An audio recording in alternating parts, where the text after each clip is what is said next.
ಮೊನ್ನೆ 11ನೇ ತಾರೀಕಿಗೆ ಮಹೇಶ್ ಶೆಟ್ಟಿ ತಿಮರೋಡಿ ಎನ್ನುವ ಒಬ್ಬರು ವ್ಯಕ್ತಿ ನಮ್ಮ ಪ್ರಜ್ವಲ್ ಕುಮಾರ್ ಅವರಿಗೆ ನಾವೊಂದು ಆರು ಆರು ತಿಂಗಳ ಹಿಂದೆ ನಮ್ಮ ಕುಡ್ಲ ಚಾನೆಲ್ನಲ್ಲಿ ಒಂದು ಯಕ್ಷತೆಲಿಕೆ ಎನ್ನುವ ಕಾರ್ಯಕ್ರಮ ಪ್ರಸಾರವಾಗಿತ್ತು.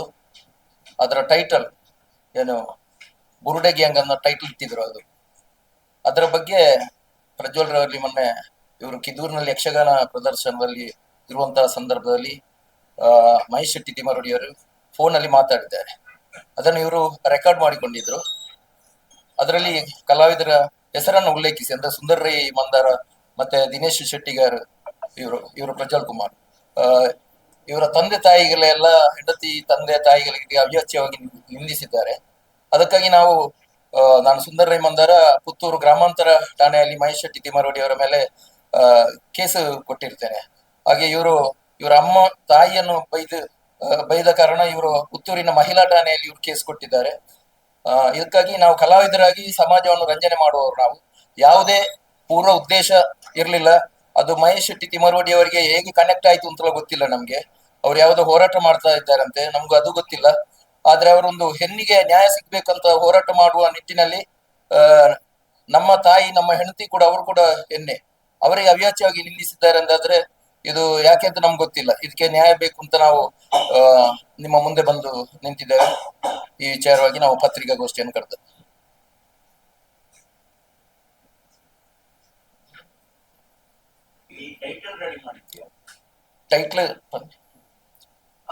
ಟೈಟಲ್ ಎಲ್ಲದಕ್ಕೂ ಸ್ಕ್ರಿಪ್ಟ್ ಮಾಡುದು ನಾನು.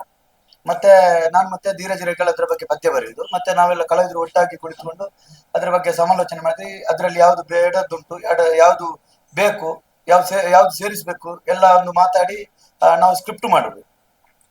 ಮತ್ತೆ ಈಗ ಜೂನ್ ವರೆಗೆ ನಾವೆಲ್ಲ ರೆಕಾರ್ಡಿಂಗ್ ಮಾಡಿ ಆಗಿದೆ. ಅದು ಮೊದಲೇ ಜೂನ್ ಜುಲೈ ತಿಂಗಳಲ್ಲಿ ನಾವು ಮಾಡಿರ್ತೇವೆ. ಒಂದು ವರ್ಷಕ್ಕೆ ಬೇಕಾಗುವಷ್ಟು ಎಪಿಸೋಡ್ ಎಲ್ಲ.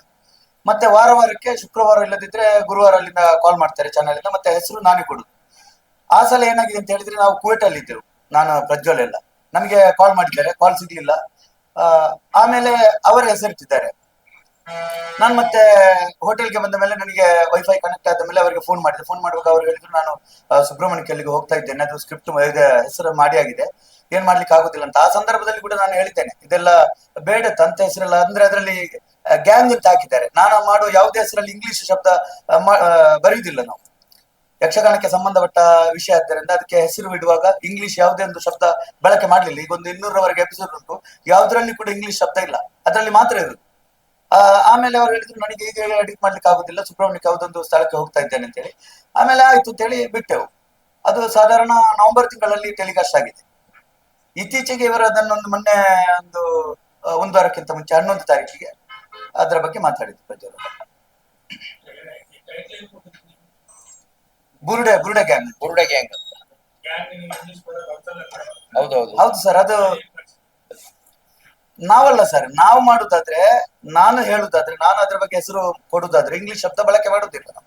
ಇದು ಅವರೇ ಅಲ್ಲಿಂದ ಎಡಿಟರ್ ಮತ್ತೆ ಯಾರು ಸೇರಿ ಅದನ್ನು ಹೆಸರಿಟ್ಟದ್ದು ಅಷ್ಟೇ. ಅದು ಚಾನೆಲ್ನವರ ಹೆಸರಿಟ್ಟದ್ದು, ನಾವು ಅದಕ್ಕೆ ಪರ್ಟಿಕ್ಯುಲರ್ ಆಗಿ ನಾವು ಹೆಸರಿಟ್ಟದ್ದಲ್ಲ ಅದು.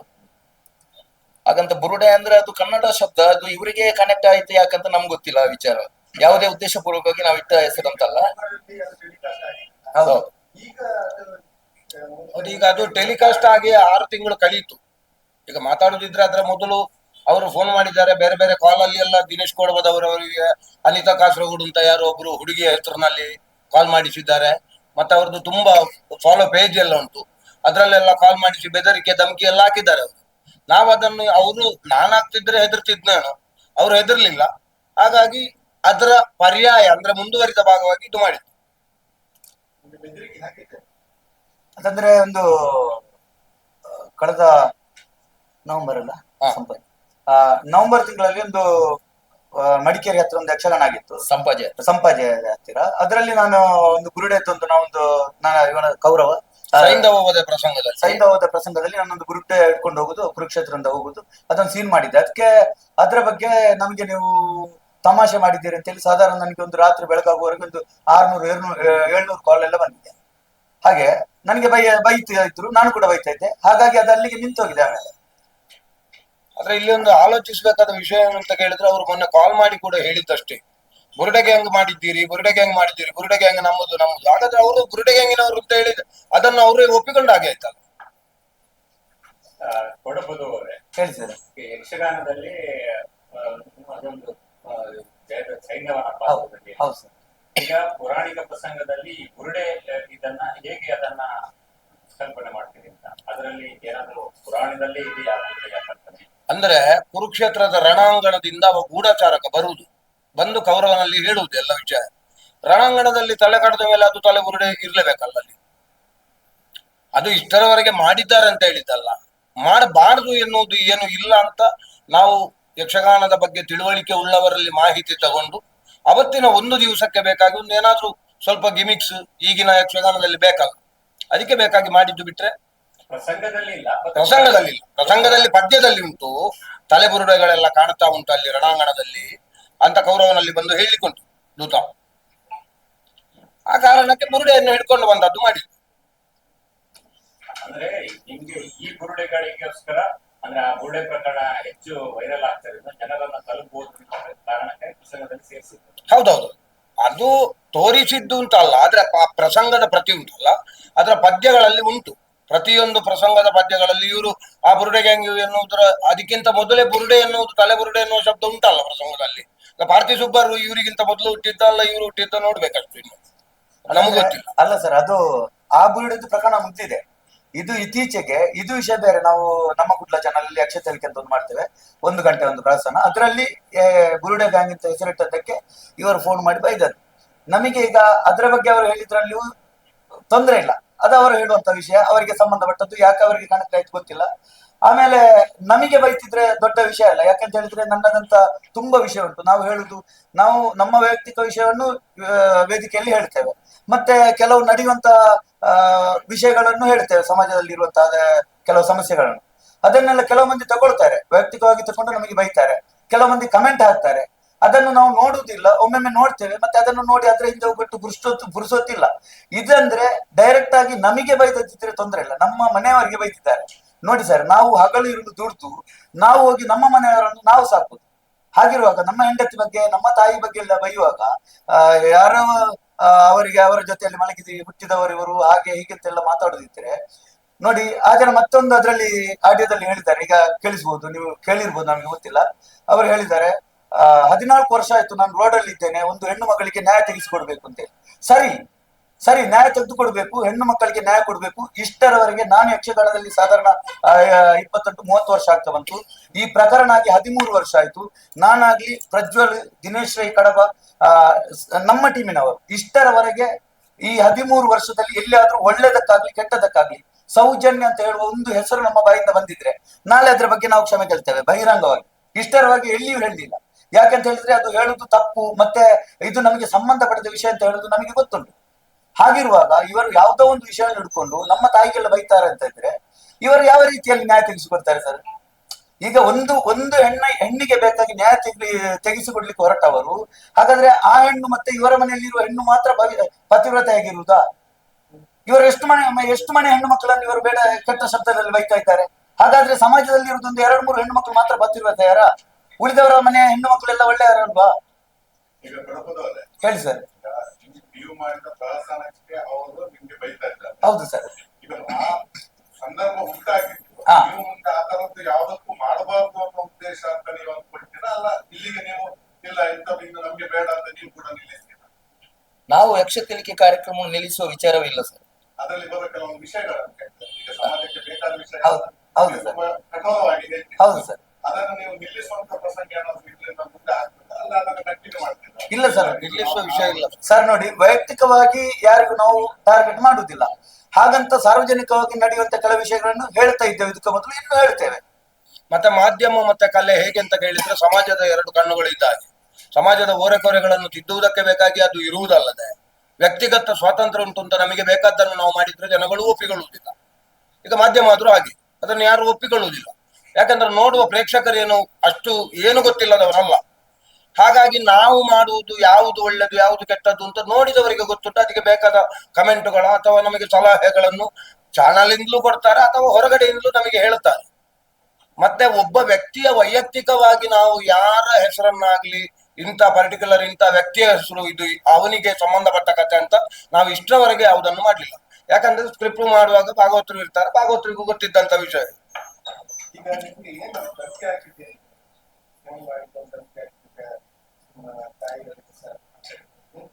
ಅವರು ಫೋನ್ ನಲ್ಲಿ ಪ್ರಜ್ವಲ್ ಅವರು ಕಿದೂರ್ನಲ್ಲಿ ಯಕ್ಷಗಾನ ಪ್ರದರ್ಶನ ಆಗ್ತಾ ಇರುವ ಸಂದರ್ಭದಲ್ಲಿ ಫೋನ್ ನಲ್ಲಿ ಮಾತಾಡಿದ್ದಾರೆ. ಅವರು ಇದನ್ನು ರೆಕಾರ್ಡ್ ಮಾಡಿಕೊಂಡಿದ್ದಾರೆ. ಹೌದು, ಅವ್ರು ಎಲ್ಲಿಂದ ಮಾತಾಡಿದ್ದಾರೆ ಅಂತ ನಮ್ಗೆ ಗೊತ್ತಿಲ್ಲ. ಮತ್ತೆ ಜಾತಿಯ ಬಗ್ಗೆ ವೈಷಮ್ಯ ಬಿತ್ತುವಂತ ಕೆಲಸ ಕೂಡ ಮಾಡಿದ್ದಾರೆ. ನೀನು ಬಂಟಗ್ ಬಿಟ್ನೇನ ಅಥವಾ ಜೈನಾಗ್ ಬಿಟ್ನೇನ ಅಂತ ಗೊತ್ತವರು ಹೀಗೆಲ್ಲ ಭಾಷೆ ಪ್ರಯೋಗ ಮಾಡಿ ಇಂತೆಲ್ಲ ತುಂಬಾ ಒಬ್ಬ ಸಮಾಜದಲ್ಲಿ ಸಾಧ್ಯ ಇಲ್ಲ. ನ್ಯಾಯ ಕೊಡಿಸುವಂತ ಯೋಗ್ಯತೆ ಇಲ್ಲಂತ ವ್ಯಕ್ತಿಯ ಬಾಯಲ್ಲಿ ಸುಸಂಸ್ಕೃತವಾದ ಶಬ್ದಗಳು ಬರಬೇಕು. ಈ ರೀತಿ ಅವಿವಾಚ್ಯವಾಗಿ ನಿಂದನೆ ಮಾಡುವುದಾದ್ರೆ ಕಲಾವಿದರು ನಾವು ಸಮಾಜದ ಆಸ್ತಿಗಳು. ನಾವು ಯಾವ್ದಾದ್ರು ಒಂದು ವಿಚಾರವನ್ನು ಇಟ್ಕೊಂಡು ಸಮಾಜಕ್ಕೆ ಯಾವ್ದಾದ್ರು ಒಂದು ಸಂದೇಶವನ್ನು ಕೊಡ್ತಾ ಇದ್ದೇವೆ. ನಮ್ದು 150-200 ಎಪಿಸೋಡ್ ಆಯ್ತು.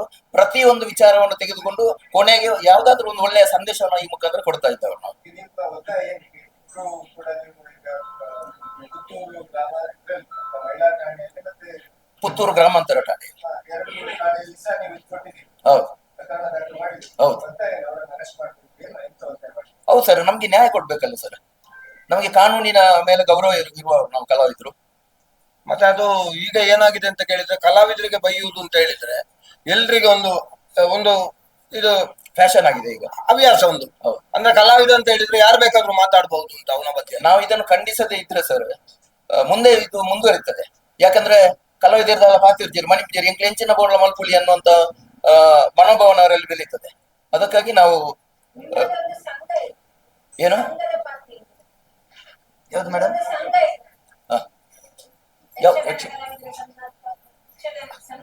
ಹೌದು. ಇಲ್ಲ ಇಲ್ಲ ಇಲ್ಲ ಮೇಡಮ್, ಇಲ್ಲ ಇಲ್ಲ, ನಾವು ಯಾರನ್ನ ಆ ಬಗ್ಗೆ ಕೇಳಿಕೊಂಡಿಲ್ಲ. ನಾವು ಪೊಲೀಸ್ ಕಂಪ್ಲೇಂಟ್ ಕೊಟ್ಟಿದ್ದೇವೆ, ಕಾನೂನಿನ ಅಡಿಯಲ್ಲಿ ನಾವು ಹೋಗ್ತಾ ಇದ್ದೇವೆ. ಈಗ ನೀವು ತುಂಬಾ ವರ್ಷ ಯಕ್ಷಗಾನ ಕೂಡ ಯಕ್ಷಗಾನ ಮಾಡಿದ್ವಿ. ಯಕ್ಷಗಾನದಲ್ಲಿ ಕೆಲವೊಂದು ಡೈಲಾಗ್ ಇರುತ್ತೆ, ಅದು ಚೌಕಟ್ಟಿನ ಒಳಗೇನೆ ಇರ್ಬೇಕು ಬರ್ತದೆ. ಕೆಲವರಿಗೆ ಗಾಸ್ ಮಾಡ್ತಾ ಅವರಿಗೆ ನೋವುಂಟು ಮಾಡಿ ಕೆಲವೊಂದು ಬೇರೆ ಬೇರೆ ಆಂಗಲ್ ಕೂಡ ಅದೆಷ್ಟು ಮಟ್ಟಿಗೆ ಸರಿ ನೋಡಿ ಸರ್, ಅದು ಯಕ್ಷತಿಲ್ಕಿಯನ್ನು ಇದು ಟೆಲಿಕಾಸ್ಟ್ ಆಗುವಾಗ ಅದರ ಮುಂದೆ ಒಂದು ಪೋಸ್ಟರ್ ಹಾಕ್ತೇವೆ ನಾವು. ಈ ಸಂಚಿಕೆಯಲ್ಲಿ ಬರುವ ಎಲ್ಲ ಪಾತ್ರಗಳು, ಎಲ್ಲ ಸನ್ನಿವೇಶಗಳು ಎಲ್ಲವೂ ಕಾಲ್ಪನಿಕ, ಇದನ್ನು ಹಾಸ್ಯವಾಗಿ ಸ್ವೀಕರಿಸಿಕೊಳ್ಳಿ ಅಂತ ನಾವು ಮಾಡ್ತೇವೆ. ಮತ್ತೆ ಆ ಕಾರ್ಯಕ್ರಮ ನಿಮಗೆ ಸಂಪೂರ್ಣವಾದಂತ ಯಕ್ಷಗಾನ ಅಂತ ನಾವು ಎಲ್ಲಿಯೂ ಹೇಳಲಿಲ್ಲ. ಯಕ್ಷಗಾನ ಅಂತ ಹೇಳಿದ್ರೆ ಇದ್ದಲ್ಲ. ಅದೇ ರೀತಿ ತಗೊಳ್ತಾರೆ. ಹೌದು ಸರ್, ನೋಡಿ, ನಾವು ಪೌರಾಣಿಕ ಪ್ರಸಂಗದಲ್ಲಿ ಅದಕ್ಕೊಂದು ಚೌಕಟ್ಟುಂಟು, ಹೀಗೆ ಇರಬೇಕು, ಹೀಗೆ ಮಾಡಬೇಕು. ಅದರಲ್ಲಿ ನಾವೆಲ್ಲ ವೇಷ ಮಾಡುವಾಗ ಇಷ್ಟರವರೆಗೆ ಅಂತದ್ದು ಯಾವುದನ್ನು ಅಸಂಬದ್ಧ ಎಲ್ಲ ನಾವು ಸೇರಿಸುವುದಿಲ್ಲ. ಇದಂದ್ರೆ ತುಳು ಪ್ರಸಂಗ. ತುಳು ಪ್ರಸಂಗದಲ್ಲಿ ಇದು ಮನೋರಂಜನೆಗೆ ಇಂತ ಮಾಡುವುದು ಅಂತೇಳಿ ಯೋಚನೆ ಮಾಡಿ ನಾವು ಅಂತದನ್ನೆಲ್ಲ ಕೆಲವು ಶಬ್ದಗಳನ್ನೆಲ್ಲ ಬಳಕೆ ಮಾಡ್ತೇವೆ. ಮನೋರಂಜನೆ ಮಾಡಬಹುದು, ಇನ್ನೊಬ್ಬರಿಗೆ ಇಲ್ಲ, ಇನ್ನೊಬ್ಬರಿಗೆ ನಾವು ಇಲ್ಲ ಸರ್, ಇನ್ನೊಬ್ಬರಿಗೆ ನೋವು ಮಾಡುವ ವಿಷಯ ಇಲ್ಲ. ನಾವು ಮಾಡಿದ ಎಪಿಸೋಡ್ ಅಲ್ಲಿ ನೋಡಿ, ನಾವು ಹುರುಡೆ ಅನ್ನೋ ಶಬ್ದವನ್ನು ಪ್ರಯೋಗ ಮಾಡಿದ್ರಿಂದ ಇವರಿಗೆ ಅದು ಕನೆಕ್ಟ್ ಆಗ್ತದೆ ನಮ್ಗೆ ಗೊತ್ತಿಲ್ಲ. ಇಬ್ಬರ ವಿಚಾರ ಅಲ್ಲ ಬೇರೆ. ಅಲ್ಲ ಸರ್, ಇಲ್ಲ ಇಲ್ಲ ಸರ್, ಯಾರು ಮಾಡಿಲ್ಲ ಇಷ್ಟರವರೆಗೂ. ಇಷ್ಟವರೆಗೆ ಈಗ ಆಗಿದ್ರೆ ನಮ್ಮದು 100-180 ಎಪಿಸೋಡ್ ಆಯ್ತು. ಮಾಡ್ಬೋದಿತ್ತಲ್ಲ, ಈಗ ವಿರೋಧ ಮಾಡ್ಬೇಕಿತ್ತಲ್ಲ. ಈ ಎಪಿಸೋಡ್ ಯಾವಾಗ ಇದು 6 ತಿಂಗಳ ಮುಂಚೆ ಟೆಲಿಕಾಸ್ಟ್ ಆಯ್ತು. ಹೌದು, ನವೆಂಬರ್ ಅಲ್ಲಿ ಆಗಿರ್ಬೋದು ಸರ್, ಟೆಲಿಕಾಸ್ಟ್ ಆಗಿರ್ಬೋದು. ಅದು ಫೋನ್ ಬಂದಿದ್ದಾವಾಗ್ಲೇ ಇಲ್ಲ ಸರ್, ನಿನ್ನೆ ಇದು ಮೊನ್ನೆ 11ನೇ ತಾರೀಕಿಗೆ. ಹೌದು. ಈಗ ಕಲಾವಿದರಿಗೆಲ್ಲ ಅನ್ಯಾಯ ಆದಾಗ ನೀವು ಕಲಾವಿದರಿಷ್ಟು ಸಪೋರ್ಟ್ ಮಾಡ್ತೀರಿ ಅಂತ ಮೊನ್ನೆ ಅಶೋಕ್ ಭಟ್ರು ಉಜಿರೆ ಅವರು ಏನೋ ಯಕ್ಷಗಾನ ಬಗ್ಗೆ ಹೇಳಿದಾಗ ಅನೇಕ ಮೇಳಗಳಲ್ಲಿ ಅಥವಾ ಯಕ್ಷಗಾನ ಆಟಗಳಲ್ಲಿ ಅಶೋಕ್ ಭಟ್ರನ್ನ ಡೌನ್ ಮಾಡಿ ಅಥವಾ ಇವರನ್ನು ಸಪೋರ್ಟ್ ಮಾಡಿ ಚಿಲ್ಲೆ ಅಂತ ಹೇಳಿ ಮಾಡಿರ್ತಾರೆ. ನಿಮ್ಮಲ್ಲೇ ಒಗ್ಗಟ್ಟಿಲ್ಲ ಅಥವಾ ನೀವೇ ಸಪೋರ್ಟ್ ಮಾಡುದಿಲ್ಲ, ನೀವು ಮತ್ತೆ ನಿಮ್ಗೆ ಹೇಗೆ ಕಲಾವಿದರ ಬಗ್ಗೆ? ಸರ್ ನೋಡಿ, ನಾನೊಂದು ವೈಯಕ್ತಿಕವಾಗಿ ಹೇಳುವುದಾದ್ರೆ, ನಮ್ಮಲ್ಲಿ ನಮಗೆ 3-4 ಜನರಿಗೆ ಏನಾದ್ರೂ ಸಮಸ್ಯೆ ಆದ್ರೆ ನಾನಿದ್ದೇನೆ, ನಾವಿದ್ದೇವೆ. ನಾವು ಬೇರೆ ಇಷ್ಟರವರೆಗೆ ನನಗೆ ತುಂಬಾ ಅಂತದ್ದೆಲ್ಲ ಆಗಿದೆ. ಯಾರಲ್ಲಿಯೂ ನಾವು ಹತ್ತಿರ ಕೇಳಿಕೊಂಡು ಹೋಗ್ಲಿಲ್ಲ. ಮತ್ತೆ ಯಾರು ನನಗೆ ಫೋನ್ ಮಾಡಿ ಕೂಡ ಎಂತದ್ದು ವಿಷಯ ಅಂತ ಯಾರು ಕೇಳಲಿಲ್ಲ. ಹೊರಗಿನವರು ಕೇಳಿದ್ದಾರೆ ಬಿಟ್ಟರೆ ನಮ್ಮವರು ಅಂತ ಯಾರು ಕೇಳಲಿಲ್ಲ. ಹಾಗಾಗಿ ನಾವು ಅದಕ್ಕೆ ಹೋಗ್ಲಿಲ್ಲ. ಮತ್ತೊಂದು ವಿಷಯ, ಯಾವುದೇ ಒಂದು ಸಮಾಜದಲ್ಲಿ ಹೊರಗೆ ಯಾವ್ದಾದ್ರು ಪೇಟೆಯಲ್ಲಿ ಇರ್ಬೋದು, ಎಂತಾದ್ರೂ ಒಂದು ವಿಷಯ 4 ಜನರಿಗೆ ವೈರಲ್ ಆಗುವಂತ ವಿಷಯ ನಡೆದ್ರೆ ಮೊದಲು ವೇದಿಕೆಯಲ್ಲಿ ಹಾಕುದು ಯಾರು ಅಂತ ಹೇಳಿ ಕೇಳಿದ್ರೆ ನಾನು. ಅಂದ್ರೆ ಸಾಧಾರಣ ಎಲ್ಲರೂ ಕೇಳಿದ್ದಾರೆ, ಮೊನ್ನೆ ವಿಷಯದಲ್ಲಿ ಕೇಳಿದ್ದಾರೆ, ಮಾತೆಲ್ಲ ಈಯತ್ತ ಮರ ಸುರುಟು ಮಾಡ್ಕೊಂಡು ನಿಂತುತ್ತಾನೆ ಮಾಡ್ತಿದ್ದೆ. ನಾನು ಅದ್ರ ಬಗ್ಗೆ ಇಷ್ಟರವರೆಗೆ ಮಾತಾಡ್ಲಿಲ್ಲ, ಮಾತಾಡುವುದಿಲ್ಲ.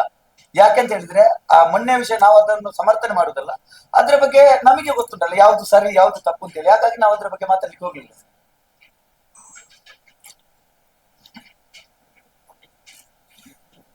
ಈಗ ನೋಡಿ ಅದರಲ್ಲಿ ವೈರಲ್ ಆದ ವಿಡಿಯೋದಲ್ಲಿ ಆಡಿಯೋದಲ್ಲಿ ಅದನ್ನು ಹೇಳಿದೆ, ಪಟ್ಲದ ಎಡ ಪಾತಿರ್ದೆ ಅಂತ ಹೇಳಿದೆ, ನಿಖಲ್ ನಾಣೆಬಾರದು ಪಾತಿರ್ದೆ ಅಂತ ಹೇಳಿದ್ದಾರೆ. ಆಮೇಲೆ ಅದಕ್ಕೆ ಇವರು ಕೇಳಿದ್ದಾರೆ ಏನು ಹೇಳಿದ್ದಾರೆ, ಅದಕ್ಕೆ ಉತ್ತರ ರಿಪ್ಲೈ ಕೊಡ್ಲಿಲ್ಲ ಅವರು. ಹಾಗಾಗಿ ಅದ್ರ ಬಗ್ಗೆ ನಾವು ಮಾತಾಡ್ಲಿಕ್ಕೆ ಹೋಗ್ಲಿಲ್ಲ. ಇದ್ರ ಬಗ್ಗೆ ನಮ್ದು ನಾವೀಗ ನಾವು ಮತ್ತೊಬ್ಬರನ್ನು ಹೇಳ್ತಾ ಇರ್ಲಿಕ್ಕೆ ಇದಿಲ್ಲ, ನಮಗೆ ಆ ರೈಟು ಇಲ್ಲ, ನಮಗೆ ಅಗತ್ಯವೂ ಇಲ್ಲ. ನಮ್ಮ ಯಕ್ಷತೆಲಿಕೆ ಟೀಮ್ ಯಾವಾಗ ಆಗಿದೆ ಆಮೇಲಿನಿಂದ ಈ 4 ವರ್ಷದಲ್ಲಿ ನಮ್ಮಲ್ಲಿ 4-5 ನಮ್ಮ ಟೀಮಿನಲ್ಲಿ ಎಷ್ಟು ಜನ ಇದ್ದಾರೆ ಅಷ್ಟು ಜನರ ಒಳಗೆ ಯಾವುದೇ ಭಿನ್ನಾಭಿಪ್ರಾಯ ಬರಲಿಲ್ಲ. ಯಾರಿಗೆ ಸಮಸ್ಯೆ ಆದ್ರೂ ಮತ್ತೊಬ್ಬರು ಸ್ಪಂದಿಸ್ತೇವೆ. ಈಗ ಭಾಗವತರಿಗೆ ಬೈದು ಬರ್ದಿದ್ದಾರೆ, ಆಗ್ಲೂ ನಾವು ಅದರ ಬಗ್ಗೆ ಹೋರಾಟ ಮಾಡಿದ್ದೇವೆ, ಅಥವಾ ಅವನಿಗೆ ಬೈದಾಗ್ಲೂ ಹಾಗೆ ಹೀಗೆ ನಾವು ಹೋರಾಟ ಮಾಡ್ತಾ ಇದ್ದೇವೆ. ನಾನು ಇದನ್ನು ಮೊನ್ನೆ ರೆಕಾರ್ಡ್ ಮಾಡಿದ ಉದ್ದೇಶ ಏನು, ಅವರು ಅದಕ್ಕಿಂತ ಮೊದಲು ಒಬ್ಬಳು ಹುಡುಗಿಯ ಫೇಕ್ ಅಕೌಂಟ್ ಅಲ್ಲಿ ಅವನಿಗೆ ಫೋನ್ ಮಾಡಿಸಿ ಅವನನ್ನು ಬ್ಲಾಕ್ ಮೇಲ್ ಮಾಡ್ಲಿಕ್ಕೆ ನೋಡಿದ್ದಾರೆ. ನಾನು ಅದಕ್ಕೆ ಬೇಕಾಗಿ ಆ ಆಡಿಯೋವನ್ನು ರೆಕಾರ್ಡ್ ಮಾಡಿದ್ದೆ, ಇಲ್ಲಾಂದ್ರೆ ನಾನು ರೆಕಾರ್ಡ್ ಮಾಡುದಿಲ್ಲ. ಆಡಿಯೋ ಕೇಳುವಾಗ ನೀವು ಅದರಲ್ಲಿ ಅವ್ರು ಬೈಯುವಾಗ ಹೌದು ಹೇಳಿದಾಗ ರಿಯಾಕ್ಷನ್ ಸಂದರ್ಭದಲ್ಲಿ ನಾನು ಹೆದರಿದ್ರೆ ಅಥವಾ ನಿಮ್ಮ ಅಭಿಪ್ರಾಯವೂ ಅದೇ ಆಗಿತ್ತು? ಇಲ್ಲ ಇಲ್ಲ ಇಲ್ಲ, ನಾನು ಹೆದರಿದ್ದಲ್ಲ. ನಾನು ಅಲ್ಲಿ ಯಾವುದೇ ವಿಷಯವನ್ನು ಯಾಕೆ ಮಾತಾಡ್ಲಿಲ್ಲ ಅಂತ ಕೇಳಿದ್ರೆ ಅದು ವಿಷಯ ಟರ್ನ್ ಆಗ್ತದೆ. ನಾನು ಈಗ ಅವನಮ್ಮನಿಗೆ ಬೈದದ್ದು ಬೇರಲ್ಲ, ನನ್ನ ಅಮ್ಮನಿಗೆ ಬೈದದ್ದು ಬೇರಲ್ಲ. ಅವನ ಹೆಂಡತಿಗೆ ನನ್ನ ಹೆಂಡತಿಗೆ ನಾಳೆ ಅದೇ ಬೈಗುಳ ಬರುವುದು, ಅದೇನದ್ರಲ್ಲಿ ಅನುಮಾನ ಇಲ್ಲ. ಯಾಕಂದ್ರೆ ಅವರ ನಾಲಿಗೆ ಏನು ಅಂತ ನಮಗೆ ಅರ್ಥ ಆಗಿದೆ, ಅದೇ ಬರುವುದು ನಮ್ಮಲ್ಲೂ. ನಾನು ಅದೇ ಟೈಪ್ ಅಲ್ಲಿ ಉತ್ತರ ಕೊಡ್ತಿದ್ದೆ ಅವನಾಗಿ ನಾನು ಉತ್ತರ ಕೊಟ್ರೆ ಅದು ವಿಷಯ ಡೈವರ್ಟ್ ಆಗಿ ಹೋಗ್ತದೆ. ಅದು ವಿಷಯ ಡೈವರ್ಟ್ ಆಗುದು ಬೇಡ, ಅದ್ರಲ್ಲೇ ಇರ್ಲಿ. ನಮ್ಮ ಬಗ್ಗೆ ಏನೆಲ್ಲ ಇವರ ಒಪಿನಿಯನ್ ಏನೆಲ್ಲ ಉಂಟು ನಮಗೆ ಅಷ್ಟು ಬೇಕಿತ್ತು ದಾಖಲೆ. ಅಲ್ಲ, ನಾನು ಇವನನ್ನು ಕೇಳಿದ್ದೇನೆ, ಆಡಿಯೋ ನನಗೆ ಫೋನ್ ಮಾಡಿದ್ದಾರೆ, ರಾತ್ರಿ ಫೋನ್ ಮಾಡಿದ್ರೆ ಹೀಗೆ ಯಾರು ರಾಕೇಶ್ ಶೆಟ್ಟಿ ನಾಗೇಶ್ ಶೆಟ್ಟಿ ಮಹೇಶ್ ಶೆಟ್ಟಿ ತಿಮಾರೋಡಿ ಅಂತ ಹೇಳುವ ವ್ಯಕ್ತಿ ನಮಗೆ ಫೋನ್ ಮಾಡಿದ್ದಾನೆ. ಫೋನ್ ಮಾಡಿದ್ದಕ್ಕೆ ನಾನು ಕೇಳಿದೆ ಏರ್ ಮಾರ್ರೆ ಅಂತ ಕೇಳಿದೆ. ಅದಕ್ಕೆ ಏರ ಮಾರ ಫೋನ್ ಮಾಡ್ತಾರೆ ಊರ್ದಾರ ಅಂತ ಹೇಳಿದೆ. ಅದಕ್ಕೆ ಅಂತ ದಾನ ಹೇಳಿ ನಿಕ್ಲೆ ಗಾಜನ ನೆರ್ತಿನ ಮಾರೆ ಅಂತ ಹೇಳಿದೆ. ಆ ನೆರ್ ನೆನ್ ಕಡಪುಡು ಅಂತ ಹೇಳಿದೆ, ಕಳಿಸಿದ್ದಾನೆ. ನಾನು ಕೇಳಿದೆ ಇದರಲ್ಲಿ ವಿಷಯ ಏನು ಗೊತ್ತುಂಟ ಸರ್, ನೋಡಿ ಆ ವ್ಯಕ್ತಿಗೆ ನಮಗೆ ಬೈಬೇಕಿತ್ತು. ನನಗೆ ಅವ ಫೋನ್ ಮಾಡಿ ಬೈದ್ರೆ ನಾನು ಅವರಿಗೆ ಬೈತೇನೆ. ನನ್ನಂದ್ರೆ ಕೇಳುವ ತಾಳ್ಮೆ ನಮಗಿಲ್ಲ. ಯಾಕಂತ ಹೇಳಿದ್ರೆ ನಾನು ದುಡ್ದು ತಿನ್ನುದು, ಕದ್ದು ತಿನ್ನುದಲ್ಲ. ಮತ್ತೊಬ್ಬರಿಗೆ ಮೋಸ ಮಾಡಿ ಮತ್ತೊಬ್ಬರದನ್ನು ಲೂಟಿ ತಿನ್ನುವವರಲ್ಲ ನಾವು ಹಗಲಿರುಳು ದುಡ್ದು ತಿನ್ನುವವರು. ಹಾಗಿರುವಾಗ ನಮ್ಗೆ ಹೆಮ್ಮೆ ಉಂಟು. ನಾನು ಅದಕ್ಕೆ ಹೇಳಿದೆ ಆ ಜನ ಯಾಕೆ ಫೋನ್ ಮಾಡ್ಲಿಲ್ಲ ಅಂತ ಹೇಳಿದ್ರೆ, ನಮಗೆ ಅವರು ಫೋನ್ ಮಾಡಿದ್ರೆ ನಾವು ಅವರಿಗೆ ಕೌಂಟರ್ ಕೊಡ್ತೇವೆ. ಅವರಿಗೆ ಬೇಕಾದ ವಿಷಯ ಅಂತ ಯಾವ್ದು ಅಂತ ಹೇಳಿದ್ರೆ ಕೌಂಟರ್ ಕೊಡಬಾರ್ದು, ಯಾನ ಆಗಿ ನಿರ್ತೆ ಅಂತ 4 ಮಂದಿ ಮುಂದೆ ಹೇಳ್ಬೇಕು ಅಷ್ಟೇ. ನಮಗೆ ನೋಡಿ ಅವರ ಭಾಷೆಯಲ್ಲೂ ನಮಗೆ ಮಾತಾಡ್ಲಿಕ್ಕೆ ಗೊತ್ತುಂಟು. ನಾವೆಲ್ಲ ಮತ್ತೆ ಆ ಜನ ಹೇಳಿದೆ ಎನ್ನ ಪೆದಂಬು ಗೊತ್ತುಜ್ಜಿ, ಇದು ಪೆದಂಬೆ ಅಲ್ಲ, ನಮ್ಮ ಲೆಕ್ಕದಲ್ಲಿ ಇದು ಪೆದಂಬೆ ಅಲ್ಲ. ನಾವು ಒಮ್ಮೊಮ್ಮೆ ಮಾತಾಡುವ ಪೆದಂಬು ಇದಕ್ಕಿಂತ ಭಯಂಕರ ಕಾರಣ. ನಾವು ನಾವು ಪೆದಂಬು ಮಾತಾಡಿದ್ರೆ ಆ ಜನ 3 ದಿವಸ ಯೋಚನೆ ಮಾಡ್ಬೇಕು, ಈ ಶಬ್ದದ ಅರ್ಥದಾದ ಮರೆ ಅಂತ ಆ ಜನ ಯೋಚನೆ ಮಾಡ್ಬೇಕು. ಅಂತ ಪೆದಂಬು ನಮ್ಮಲ್ಲಿಟ್ಟು, ಹಾಗಂತ ಅವರಿಗೆ ಬೈಯುವಂತದ್ದು ಮತ್ತೊಬ್ಬರಿಗೆ ಹೇಳ್ಬೇಕು ಅಂತ ನಮ್ಮ ಹಿರಿಯರು ನಮಗೆ ಹೇಳಿಕೊಟ್ಟಿಲ್ಲ. ನಮಗೆ ಇದೊಂದು ಉಂಟಲ್ಲ, ಬಾಯಿಯಲ್ಲಿ ಒಂದು ನಾಲಿಗೆ ಅಂತ ಹೇಳುದು ಉಂಟಲ್ಲ, ಅದು ಮತ್ತೊಬ್ಬರನ್ನು ಚೀಪ್ ಮಾಡ್ಲಿಕ್ಕೆ ಮತ್ತೊಬ್ಬರನ್ನು ಹಾಳು ಮಾಡ್ಲಿಕ್ಕೆ ಇರುವುದಲ್ಲ, ನಮ್ಮ ಹೊಟ್ಟೆ ತುಂಬಿಸಿಕೊಳ್ಳಿಕ್ಕೆ ಇರುವುದು. ಅದನ್ನು ತಿಳಿದು ನಾವು ಸುಮ್ಮನಿದ್ದೇವೆ ಅಷ್ಟೇ. ಮತ್ತೆ ಹೇಳಿ ಸರ್. ಈಗ ಇನ್ನೊಂದು ಆರೋಪ ಏನಂದ್ರೆ ಈ ಟೈಪ್ ಬಗ್ಗೆ ನಿಮ್ಗೆ ವಿರೋಧ ಇತ್ತು, ನೀವೇ ಒಂದು ಮಾಹಿತಿ ಅಷ್ಟೇ. ನೀವೇನಿದ್ರಂತೆ ಈ ಟೈಪ್ ಬೋಡ ಅಂತ ನಿಮ್ ನಡುವೆ ಒಂದು ಮಾತುಕತೆ ಆಗಿದೆ. ಹೌದು ಸರ್, ಹೌದು. ಯಾಕಂದ್ರೆ ನಾವು ಕುವೈಟ್ ಅಲ್ಲಿ ಆರೋಪ ಏನಂದ್ರೆ ಇನ್ನೊಬ್ರು ನಿಮ್ಗೆ ಒತ್ತಡಪೂರ್ವಕವಾಗಿ ಒತ್ತಡ ಅಂದ್ರೆ ಅವರು ಎಡಿಟರ್ ಅವರೇ ಕಲ್ಪನೆ ಅವರು ಹಾಕಿ ಆಗಿದೆ, ಅವರ ಹೆಸರು ಹಾಕಿ ಆಗಿದೆ. ಅವರಿಗೂ ಗೊತ್ತಿಲ್ಲ ಇದ್ರ ಬಗ್ಗೆ, ಇದಿಲ್ಲ, ಅವರ ಹಾಕಿ ಆಗಿದೆ, ಅವರು ಇರ್ಲಿಲ್ಲ. ಮತ್ತೆ ನಾನು ಕೇಳಿದೆ ಎಂದು ಅವು ಪುದರ್ ಚೇಂಜ್ ಮಾಡ್ತಾರೆ ಈಚೆ ಸುಬ್ರಹ್ಮಣ್ಯ ಗೋಡೆಗೆ ಪೋಂದಿಲ್ಲ ಅಂತ ಅವರು ಹೇಳಿದ್ರು ನನಗೆ. ಹಾಗೆ ಹೌದು. ಹಾಗಾಗಿ ಅದರಲ್ಲಿ ಅವರ ತಪ್ಪು ಇಲ್ಲ, ನಮ್ಮ ತಪ್ಪು ಇಲ್ಲ. ನಾವಂದ್ರೆ ದೂರದಲ್ಲಿದ್ದೇವೆ. ಸರಿ, ಹಾಗಾದ್ರೆ ಬುರುಡೆಗೆ ಅಂತ ಶೀರ್ಷಿಕೆ ಕೊಟ್ಟ ಬಗ್ಗೆ ನಿಮಗೆ ವಿಷಾದ ಇದೆಯಾ?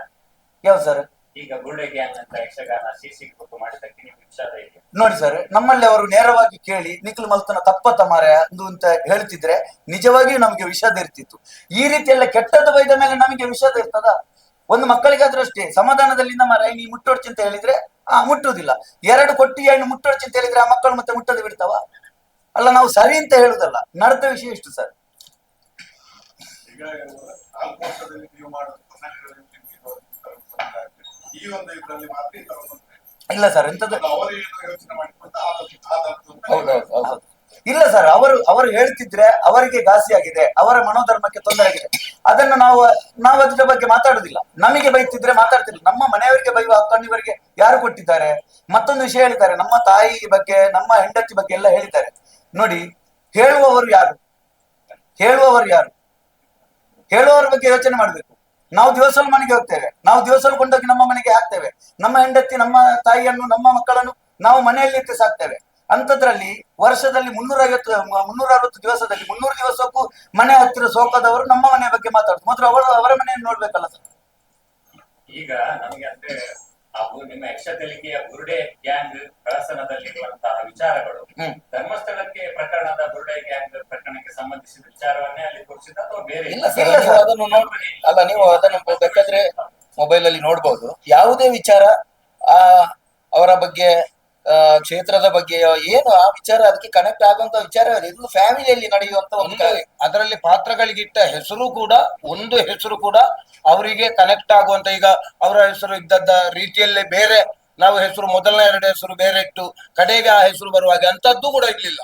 ನಾವು ಮಾಡಿದ ಕಾನ್ಸೆಪ್ಟೇ ಬೇರೆ. ನಾವು ಮಾಡಿದ ಕಾನ್ಸೆಪ್ಟ್ ಏನು ಅಂತ ಕೇಳಿದ್ರೆ, ಸಮಾಜದಲ್ಲಿ ಒಬ್ಬ ಉನ್ನತ ಸ್ಥಾನಮಾನದಲ್ಲಿರುವ ವ್ಯಕ್ತಿಯ ಪೂರ್ವಾಪರವನ್ನು ತಿಳಿಯದೆ ನಾವು ಅವನ ಬಗ್ಗೆ ಅಪವಾದ ಹಾಕಬಾರದು ಎನ್ನುವ ಕಾನ್ಸೆಪ್ಟ್ ಅನ್ನು ಇಟ್ಟುಕೊಂಡು ನಾವು ಮಾಡಿದ್ದು. ಆದ್ರೆ ಅವರು ಅದನ್ನು ಕನೆಕ್ಟ್ ಮಾಡಿ ಅವರು ಅದ್ರಲ್ಲಿ ಹೇಳಿದ್ದಾರೆ, ಅವ ಎಂಕ್ಲೆಗೆ ಬಂತೀನಿ ಅವು ಎಂಕ್ಲೆಗೆ ಬಂತೀನಿ ಅಂತ ಏನ್ ಮಾಡ್ಲಿಕ್ಕೆ ಆಗ್ತದೆ ನೋಡಿ ಸರ್. ನಾವು ಈಗ ಒಂದು ವಿಷಯ ತಗೊಳ್ಳುವಾಗ 10 ಸಲ ಯೋಚನೆ ಮಾಡ್ತೇವೆ. ನಾವೆಲ್ಲ ಕುಳಿತು ಅದ್ರಲ್ಲಿ ಯಾವ್ದು ಬೇಕು ಯಾವ್ದು, ನಮ್ಮ ಈಗ ಭಾಗತರಿದ್ದಾರೆ ಅವರಲ್ಲಿ ಕೇಳಿ, ಅವರೇ ಹೇಳ್ತಾರೆ ಅದ್ರ ಬಗ್ಗೆ. ಬೇಕಾದ್ರೆ ನಾವು ಎಷ್ಟೋ ವಿಷಯಗಳನ್ನು ಆ ಪಂಪೆಲ್ ಸರ್ಕಲ್ ಇದ್ದೆಲ್ಲ ಕೆಲವು ಸಮಸ್ಯೆಗಳ ಆಗೋ ಟೈಮ್ ಅಲ್ಲಿ ನಾವು ಅದು ಕಾನ್ಸೆಪ್ಟ್ ಮಾಡುವಂತ ಹೇಳುವಾಗ ಭಾಗವತ್ರ ಹೇಳಿದವು, ಬೇಡ ಅದು ಕಾಂಟ್ರವರ್ಸಿ ಆಗ್ತದೆ, ಬೇಡ ಅದು ಬಿಡ್ಬಿಡು ಅಂತ. ಅಂತದ್ದು ತುಂಬಾ ಆಗಿದೆ. ಅಂದ್ರೆ ಮಾಡುದು ಬೇಡ ಅಂತ ನಮಗೆ ಸೂಚನೆ ಕೊಡ್ತಾರೆ ಮೊದಲೇ. ಇದ್ರ ಬಗ್ಗೆ ಅವರು ಕೂಡ ಯಾಕೆ ಹೇಳಲಿಲ್ಲ ಅಂತ ಕೇಳಿದ್ರೆ, ಇದು ಯಾರಿಗೂ ಸಂಬಂಧಪಟ್ಟದ್ದಲ್ಲ. ನಾವು ಆ ಉದ್ದೇಶ ಇಟ್ಟುಕೊಂಡು ಮಾಡಿದ್ರಲ್ವ ನಮಗೆ ಈಗ ಅದು ಕನೆಕ್ಟ್ ಆಗುದು. ನಾವು ಆ ಉದ್ದೇಶ ಇಟ್ಟುಕೊಂಡೇ ಮಾಡಿದ್ದಲ್ಲ. ನಮ್ಮ ಮನೆ ಹೆಣ್ಣು ಮಕ್ಕಳನ್ನು ಇವರು ತಂದು ಬೀದಿಯಲ್ಲಿ ನಿಲ್ಲಿಸುವುದೆಂತದ್ದು?